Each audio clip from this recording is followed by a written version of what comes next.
morning, everyone. Welcome to our Facebook Live, where we're today going to be talking about light. Here we are in the beautiful planetarium. And just a reminder, with our Facebook Live episodes, sometimes in the planetarium, just because of the nature of this room, our feed doesn't always come through. So if there is some buffering, just be patient. I'm sure it will get through very quickly. So just a reminder as we go through our Facebook Live event today. So we're starting out, we're going to be talking about light. And we know that light is a form of energy. Now, going back over 350 years, Sir Isaac Newton discovered that light is made of parts. Now, those parts we identify as colors. And I'm sure you remember the colors of the rainbow. We got red, orange, yellow, green, blue, dark blue, and purple. Now, those actual colors really kind of align with a wavelength of light. And it was Newton that discovered that that wavelength is assigned to a color. So, kind of fast forward about 100 years, and it was discovered that that light and the components of light can actually be used to help us learn about the stars in the heavens. So what we're going to do today is we're going to do some experiments with light that tell you a little bit about how Isaac Newton learned about the parts of light energy. So we're going to start today by talking about this. Okay, you see these? Whoa! These are called diffraction glasses. And diffraction glasses have a special film in this lens called a diffraction grating. Now, that diffraction grating is actually found in an instrument called a spectroscope. Astronomers use spectroscopes to help identify what is in a star or what's even on the surface of Mars. So inside, there's where that you kind of see that line right in there, and here's a line. So in here is where you have this special coating called diffraction grating that will split light into its parts. Now, of course, here on planet Earth, we're dealing with light that comes from our sun. And with that sun, when that light is put through a prism similar to diffraction grating, we see the colors of the rainbow. So, again, as we fast forward from Newton's first discovery that light is made of parts, we can then tell what is inside of certain stars. And we're going to do that today. So the first thing I'm going to do is I'm going to put on my special diffraction glasses. Whoa, that looks pretty crazy. Some of you at home might be saying, but Miss Lisa, when can I wear my glasses? Well, just hold on right there. I'm going to put those glasses on for you. So here we go. Ready, everyone? 3, 2, and 1. Now, you probably don't see too much change right now, but I'm going to do a few clicks, and you're going to get to see some components of light. Are we ready? Here we go. So the first thing I'm going to do is I'm going to take this light off. Don't worry, I'm still here. All right, we're going to start with just a regular light bulb. Now this type of bulb is called an incandescent light bulb. And inside of an incandescent light bulb is argon gas. So it's a very specific type of gas used inside the bulb. We ready? 3, 2, 1. Whoa! Take a look at that. Now, you can see some of the colors of the rainbow, but notice they're kind of muted a little bit. So they're not perfect where you have the rainbow, just they kind of blend together right there. So that's your incandescent light. All right, so we're gonna kind of fast forward through time. And as the push for energy efficiency continued, what's called the CFL light bulb, or what I call the curlicue light bulb. These CFL light bulbs have inside of them mercury. Now notice when I put this light bulb on, notice how the colors change. You ready? 3, 2, 1. Whoa. All right, that's a little bit different, isn't it? So remember, inside the incandescent bulb was primarily argon gas. And inside our CFL bulb, there is trace amounts of mercury vapor. So different elements are going to allow you to see different parts of light. But we're not done yet. All right, to the present. All right, so the present day we use what's called LED lights. LED lights stand for light emitting diode. And you're going to notice that this is going to resemble more of a rainbow that you would see in the sky. And this is a little bit different because in a LED bulb, the gas that is around you is actually the gas that's within the bulb itself. So it is going to mimic more of just natural light going through our atmosphere. All right, we ready? 3, 2, 1. Whoa. It's looking good. Notice the colors are much crisper and brighter than our incandescent bulb that we had before. Sweet. All right, now,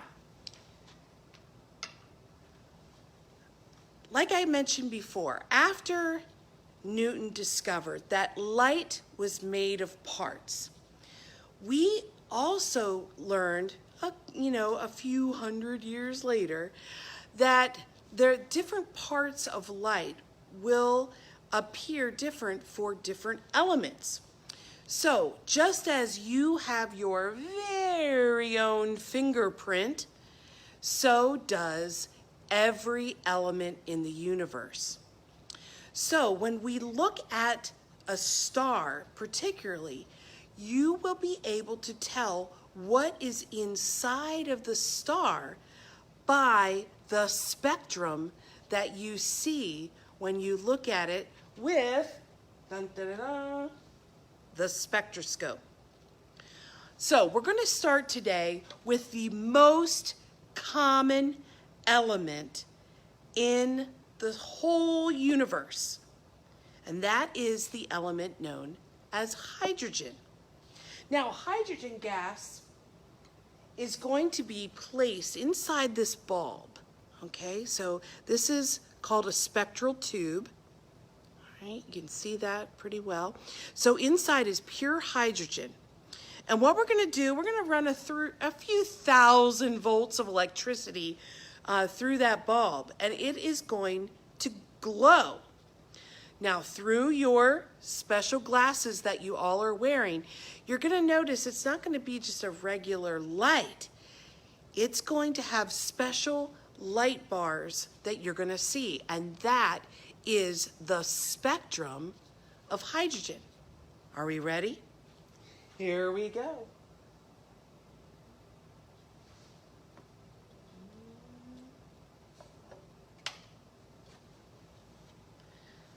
All right, notice we see specific colors.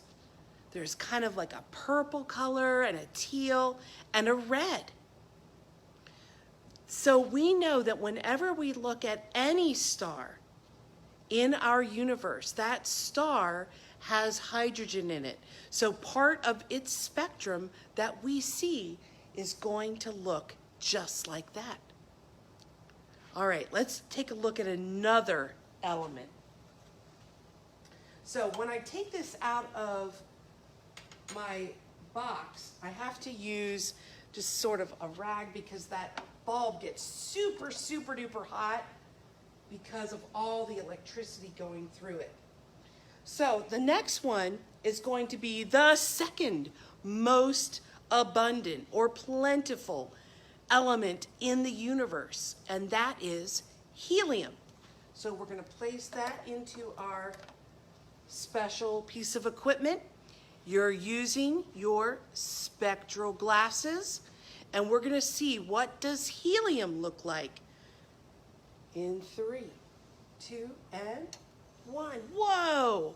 Notice this looks different than hydrogen.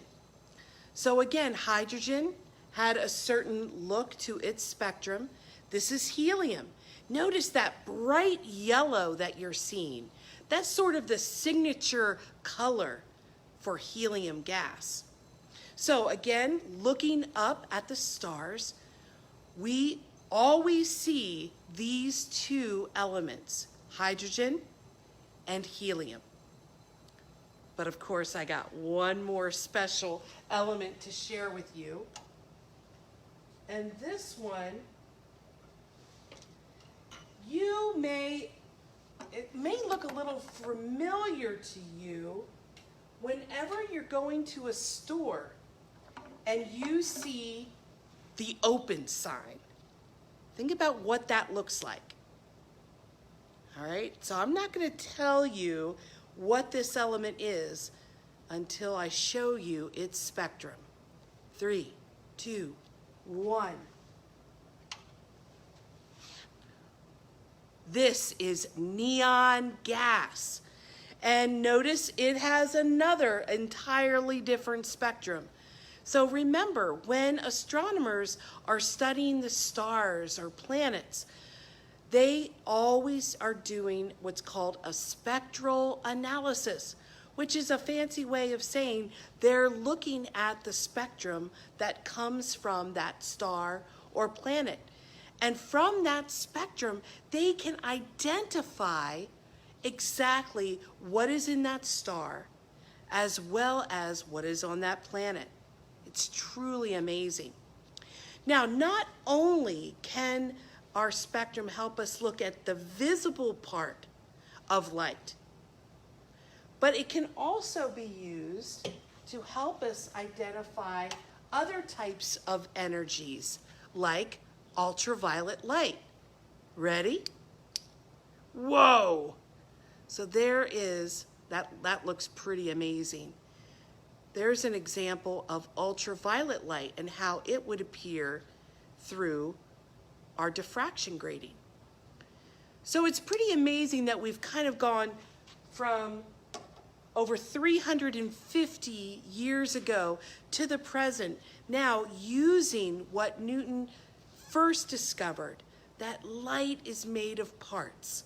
And from there, we can now identify the elements that are found within outer space. So Adam, do we have any questions out there in Facebook land today? We sure do, Miss Lisa. We have some good ones today. Our first question is it safe to look at the sun with those glasses? Oh, absolutely no. Yeah, these glasses are not to be used to look at the sun. There are special types of filters. If you remember way back to our observatory, when we learned about the solar telescope, that has a special filter in it that protects our eyes from the radiation of the sun. So no, these are not to be used to look directly at our sun. So good question out there. Great. Any other questions? If I were going to purchase a pair of those glasses, where could I get a pair of diffraction grading glasses? All right, so I know many of you, let's take those glasses off. Hi. So you can purchase these glasses just by doing a simple Google search, and I'll write down the exact name of these types of glasses in our Facebook Live when we're finished today. But just a real simple Google search. There are many different companies that sell diffraction glasses, and they can range in price from, you know, $1 to $2 per pair. So good question.